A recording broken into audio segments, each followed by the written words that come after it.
are two popular TVs that have been noticeably absent from our videos this year: the Sony X90L and the Samsung Q80D. That doesn't mean they're bad TVs by any stretch, but rather they occupy a strange place in the market. Often these two models are beaten out by less expensive TVs from brands like Hisense and TCL. So what gives? They can't really be all that bad, right? Hi, I'm Abby from Rtings.com. Today we're comparing the Sony X90L and the Samsung Q80D.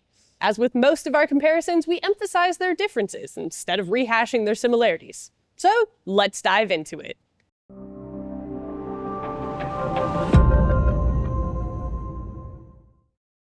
In terms of design, these TVs look extremely similar, with the primary difference being their stands.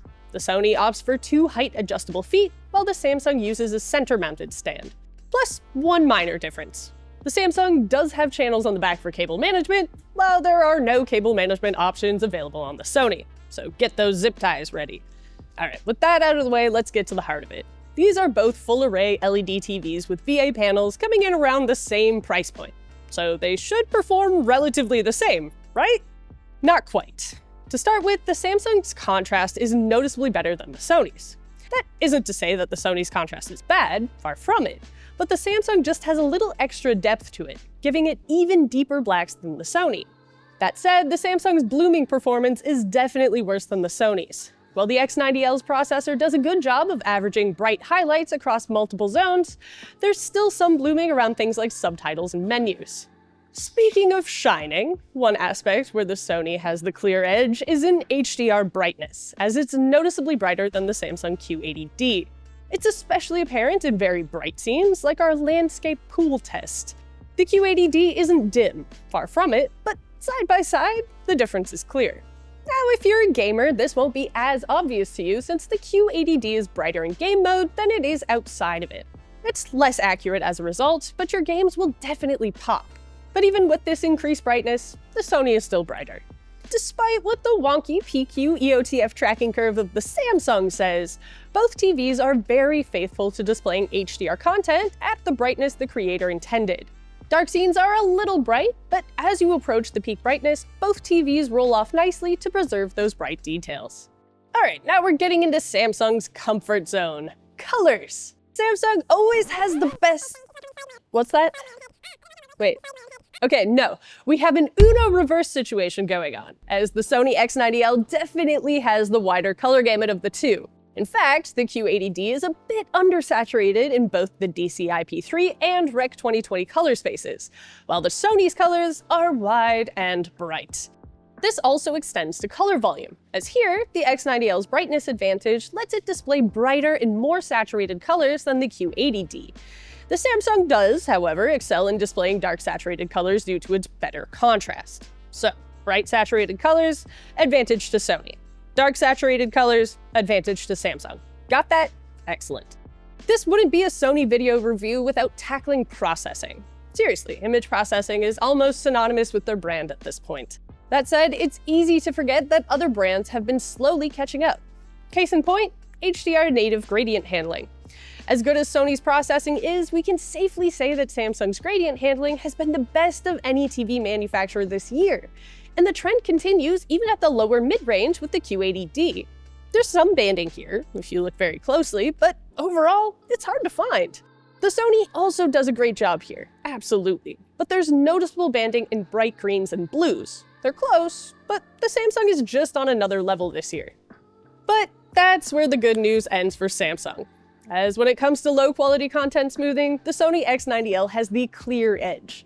Not only does its algorithm smooth out more macro blocking from low bitrate content, it does so without losing much fine detail. The Samsung Q80D tries hard, but it can't quite keep up. There are noticeable artifacts here, and it loses a fair amount of fine detail in the attempt. And when it comes to upscaling, what can we say? Unless your name is Panasonic, you'll have a hard time competing with Sony here. Sony TVs are just the best products on the market at making low-resolution content look not so low-res.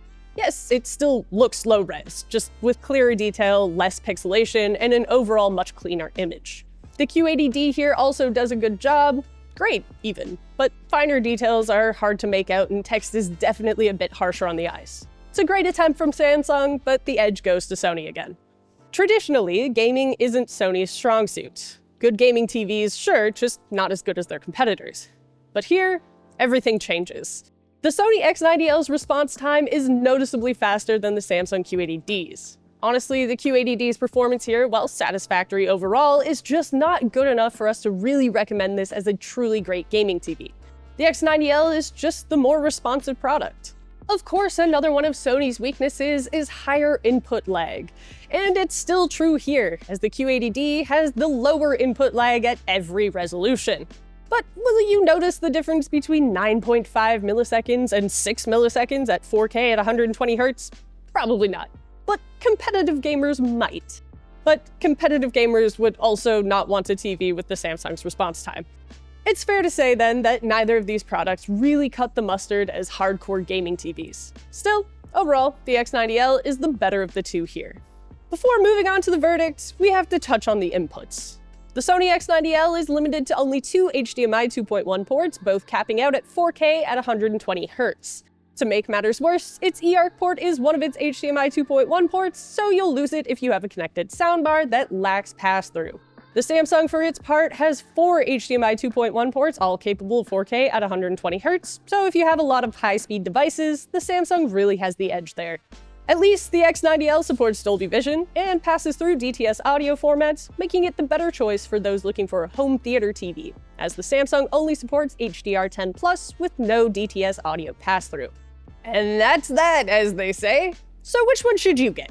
It's a very close race, but there's a clear winner: the Sony X90L. The Samsung Q80D is the better product in only a few categories, such as contrast, HDR native gradient handling, and input lag. Conversely, the X90L is the brighter product with a wider color gamut, better overall image processing, and a much faster response time. Even those who own more than 1 or 2 HDMI 2.1 devices would likely benefit from just investing in an HDMI 2.1 hub rather than going for the Samsung just for its ports. And for home theater purists, the Sony gives you Dolby Vision and DTS audio pass-through. Kinda does it all. That said, products in this price range are always in competition with budget beasts like the Hisense U8N.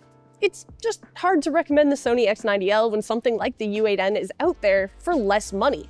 The Hisense just outdoes the Sony in almost every facet, often by a huge margin, with one exception: image processing. But even if you're a processing purist, you're leaving a ton of image quality on the table by opting for the X90L over the Hisense U8N. Brands like Hisense and TCL are the bane of mid-range products for more well-known brands, as they offer high-end performance for lower mid-range prices. As long as they exist, it makes it hard to recommend TVs like the Sony X90L and the Samsung Q80D.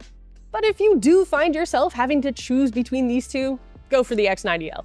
And that's all we've got for our comparison of the Sony X90L and the Samsung Q80D. If you want to learn more, head over to our website to see our full test results and compare the TVs side by side. You can find the links for all that good stuff down in the description below. Until next time, I'm Abby from Rtings.com, where we help you find the best product for your needs.